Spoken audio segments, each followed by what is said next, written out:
By now, we are well aware that the muscles, skeletal muscles that we are talking about, they are made up of sarcomeres, which are the functional units of the muscle itself, and it is made up of actin and myosin filaments, which alternate with each other in the form of light and dark bands, and it is the contraction within this unit known as sarcomere, which is responsible for bringing about the movements as I am able to do with my hands, and I will be writing those muscular movements, skeletal muscle movements, which are voluntary in their action.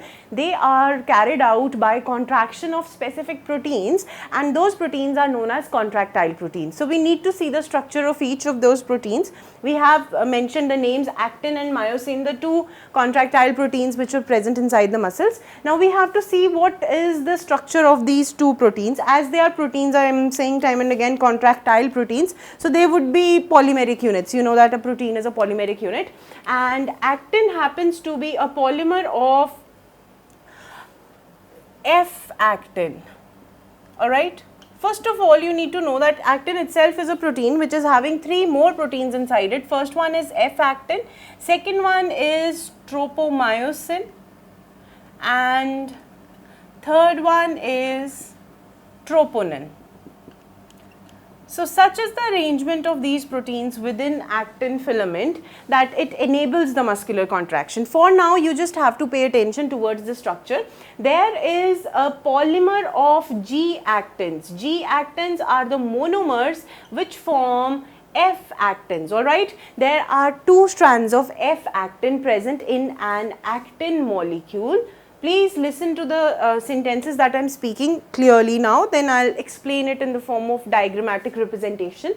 Actin molecule is formed up of two chains of F-actin. So F-actin is one polymer which is made up of small globular actins. This is filamentous actin. You have two strands. Supposedly you are having two threads and you are coiling them. Those two threads would be formed of F-actin, and F-actin itself would be formed of monomeric units known as G-actins. Now how is the arrangement made? Supposedly you have F-actin which is formed by globular G-actins like this, alright. So you have two chains of F-actin present like this, but such is not the arrangement. We know that the tertiary structure of a protein is always complex, it has undergone coiling. So these two chains, they would undergo coiling and form F-actins two chains, alright.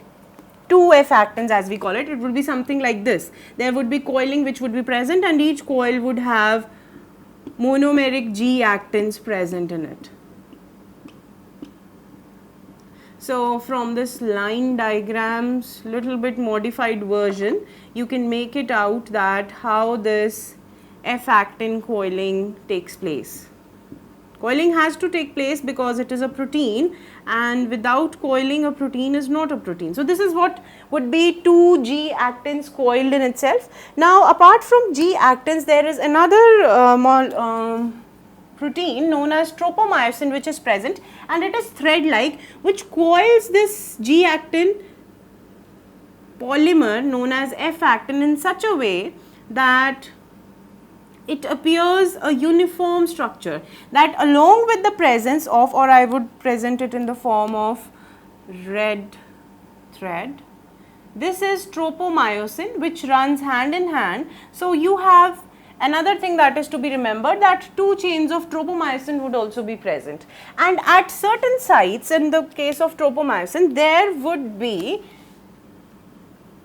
troponin proteins which would be covering certain active sites in the actin molecule. So what I am trying to represent over here is that there are three proteins which are involved. First one is F-actin, second is tropomyosin, and other is troponin. And in case of F-actin and tropomyosin, you have two chains which run in a coiled fashion. The two chains in which F-actin, if we are discussing, the F-actin itself is made up of monomeric G-actins. There are many monomers of globular actins which come and form a long chain. The two chains, they get coiled in themselves, and then there is the arrangement of tropomyosin's two chains which come and coil along with those coiling of the F-actin chains, and there are sites sites, the masking sites, which are active sites, active sites which are present at certain places in such an arrangement that are guided or covered by, in a way we call it masking by, troponin. Troponin is the small protein which is present in the form of patches at certain places known as active sites, and that is known as troponin masking. So this is all about actin, this structure. This structure will help you in understanding how the contraction takes place. Do keep in mind that these active sites which are covered by troponin, they play an important role in the case of muscle contraction. Not just this actin, there is another protein known as myosin, contractile protein, which plays an important role in contraction as well. It is myosin which brings about the contraction, because you know that in this case we haven't discussed anywhere ATPase or ATPs, nowhere there is mention of ATP, and without ATPs contraction cannot be brought about. So in case of myosin, let's see the structure and let's see where this ATP is going to get adjusted. Is there any site of ATP synthesis or ATP breakdown? Yes, there is a site. And in case of myosin, the monomeric myosins, myosin itself is a polymer which is made up of heavy meromyosin and light meromyosin.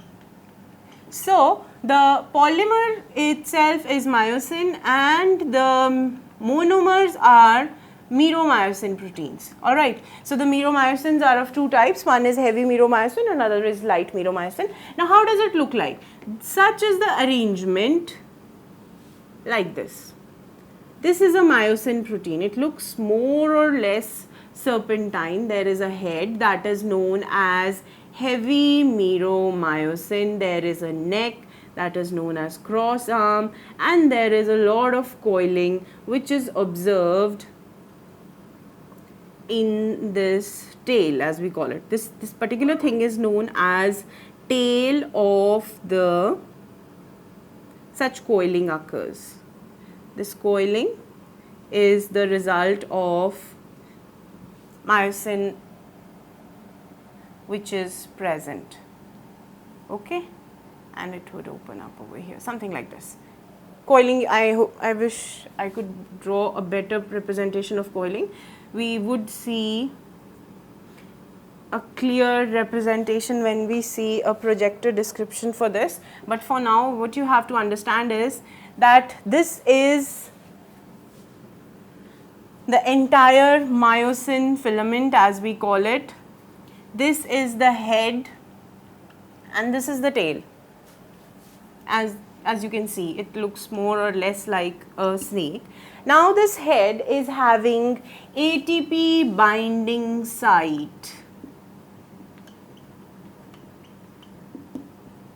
and inside this head there are a lot of ATPases. Please pay attention, these are ATPases, those enzymes which are able to break down ATP into ADP and inorganic phosphate. These are not ATP synthase which help in formation of ATPs. So this is the entire structure of a myosin filament. Myosin filament would be formed up of heavy meromyosin. This head part would be known as heavy meromyosin, alright.